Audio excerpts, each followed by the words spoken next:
Hello दोस्तों, मैं वीरेंद्र सिंह एक बार फिर स्वागत करता हूं आप सबके अपने यूट्यूब चैनल फिनिशर्स पे।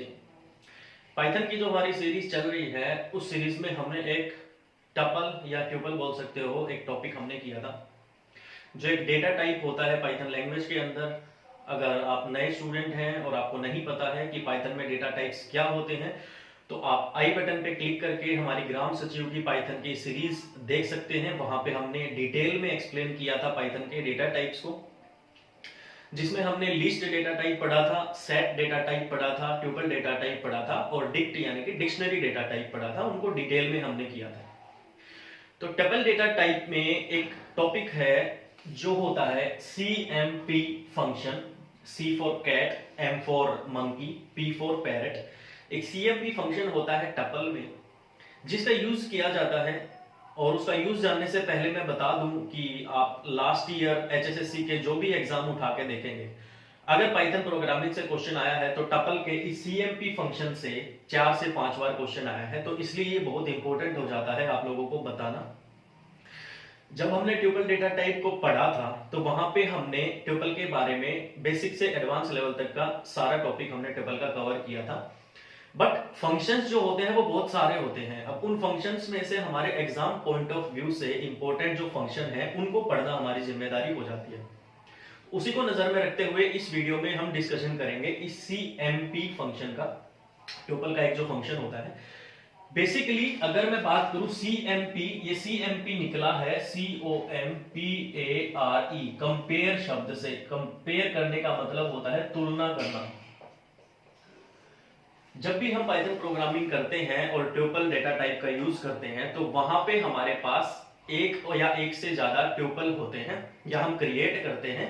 उसके बाद उन दो ट्यूपल के बीच में हम कंपैरिजन करते हैं, तुलना करते हैं। क्या वो दोनों बराबर हैं, या ट्यूपल एक बड़ा है या ट्यूपल दो बड़ा है, या उन दोनों में से मैक्सिमम और मिनिमम वैल्यू, हम ये चीजें देखते हैं। और मैक्सिमम वैल्यू पता करने के लिए हम मैक्स फंक्शन का यूज करते थे, MAX, हमें पता है। मिनिमम फंक्शन, मिनिमम वैल्यू का यूज करने के लिए, पता करने के लिए हम MIN, मिन फंक्शन का यूज करते थे। ट्यूपल की पूरी लेंथ पता करने के लिए हम LEN फंक्शन का यूज करते थे। ये सब चीजें हम देख चुके हैं। उसके बाद जो नेक्स्ट आता है वो आता है CMP फंक्शन। अब CMP फंक्शन से एक बार इसकी डेफिनेशन पूछी गई थी एग्जाम में, उसके बाद इसका एक प्रोग्राम पूछा गया था, उसके बाद फिर एक प्रोग्राम पूछा गया था। तो 3 से 4 बार इसका क्वेश्चन आया है CMP फंक्शन का। तो डेफिनेशन आप लोगों के सामने है, अगर आपको नोट डाउन करनी है तो आप नोट डाउन भी कर सकते हैं। फिर इसके बाद इसको समझ के हम इसका एक एग्जांपल समझने की कोशिश करेंगे। और मैं आशा करता हूं आज के बाद CMP यानी कि कंपेयर फंक्शन से कोई भी क्वेश्चन आएगा वो आप लोगों का गलत नहीं होगा।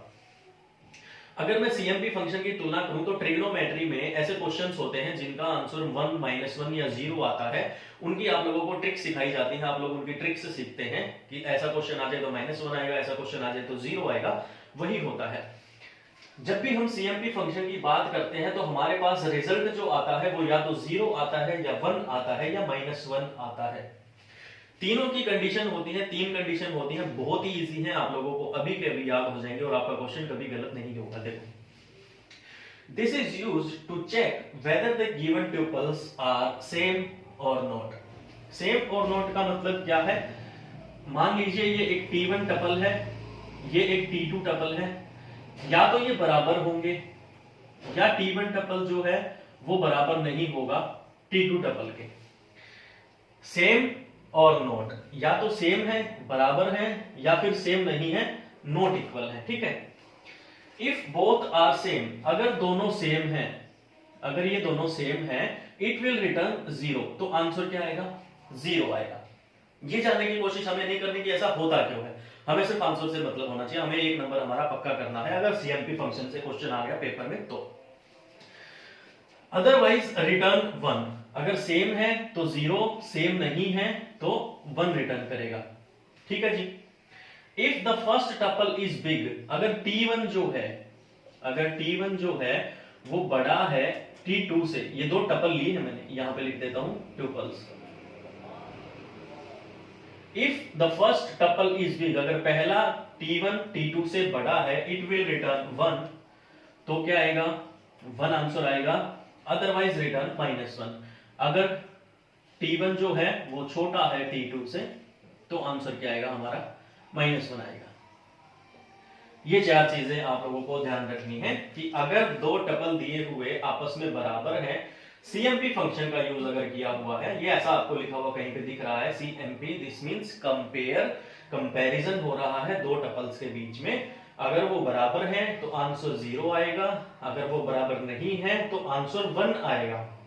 अब जब वो बराबर नहीं है तो ये देखना है कि उन दोनों में से बड़ा कौन सा है। अगर तो पहला बड़ा है तो 1 आएगा पॉजिटिव का, अगर दूसरा बड़ा है तो आंसर आएगा -1। यहां तक बात क्लियर है?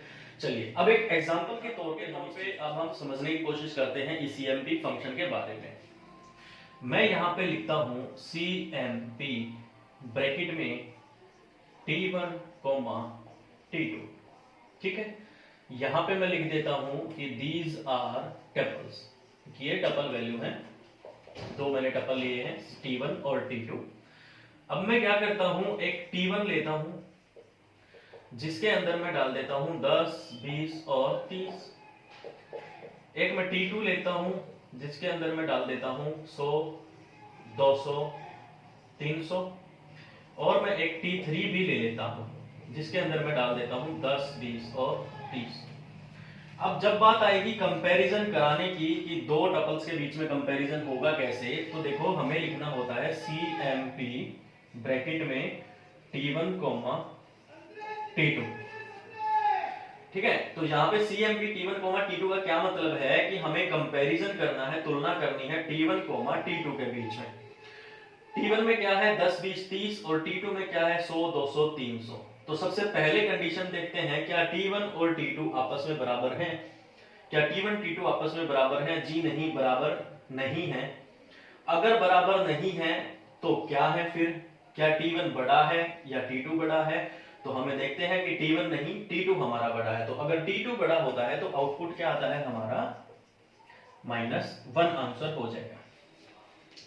अगर यही मैं लिखूं CMP T1, T3, T1 10, 20, 30, T3 10, 20, 30 और कंपैरिजन करा दिया T1, T3 में। तो अब हम चेक करते हैं क्या T1 और T3 सबसे पहले देखेंगे क्या बराबर है। जी हाँ बराबर है, तो आंसर क्या आ जाएगा, सीधा सीधा हमारा आंसर जो आ जाएगा वो आ जाएगा 0, हमारा आउटपुट आ जाएगा। तो अगर हम कराते हैं CMP T2, T3 में कराते हैं, तो सबसे पहले क्या चेक करेंगे, क्या दोनों बराबर हैं। T2 100, 200, 300, 10, 20, 30, जी नहीं, बराबर नहीं है। अगर बराबर नहीं है तो 1 आएगा, लेकिन कब आएगा 1, जब पहले वाला टपल दूसरे वाले टपल से बड़ा हो। तो क्या T2 T3 से बड़ा है? जी हाँ, T2 T3 से बड़ा है। तो अब की बार जो आंसर आ जाएगा वो क्या आ जाएगा, पॉजिटिव का 1 आ जाएगा।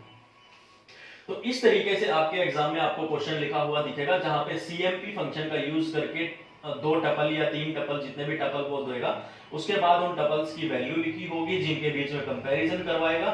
4 दे देगा, 5 दे देगा, लेकिन अब हमें कितने भी दे दे, अब आपका CMP फंक्शन से कभी भी क्वेश्चन कोई भी गलत नहीं होगा। रिपीट कर रहा हूं, सबसे पहली चीज चेक करोगे क्या दोनों टपल आपस में बराबर हैं। अगर बराबर दिख जाए तो सीधा आंसर कर दोगे 0। अगर दिखे बराबर नहीं है तो देखोगे कि पहले वाला टपल बड़ा है या दूसरे वाला टपल बड़ा है। अगर पहले वाला बड़ा है, फर्स्ट बड़ा है तो 1 आंसर, फर्स्ट आंसर। सेकंड बड़ा है तो -1 आंसर। सिंपल है। तो ये होता है आपका कंपैरिजन फंक्शन या CMP फंक्शन, जिसको हम बोलते हैं पाइथन में ट्यूपल डेटा टाइप के अंदर। तो आई गेस अब आपका ये क्लियर हो गया है CMP फंक्शन क्या होता है, और अब आपका इससे क्वेश्चन कभी गलत नहीं होगा। क्लियर है जी। अब इसमें चाहे पॉजिटिव वैल्यूज आ जाए, चाहे नेगेटिव वैल्यूज आ जाए, चाहे फ्रैक्शन में वैल्यूज आ जाए, अगर ज्यादा ही मुश्किल करेगा तो फ्रैक्शन वैल्यूज डाल देगा, वहां पे थोड़ी सी कैलकुलेशन आपको करनी पड़ेगी। मान लो कर देगा वो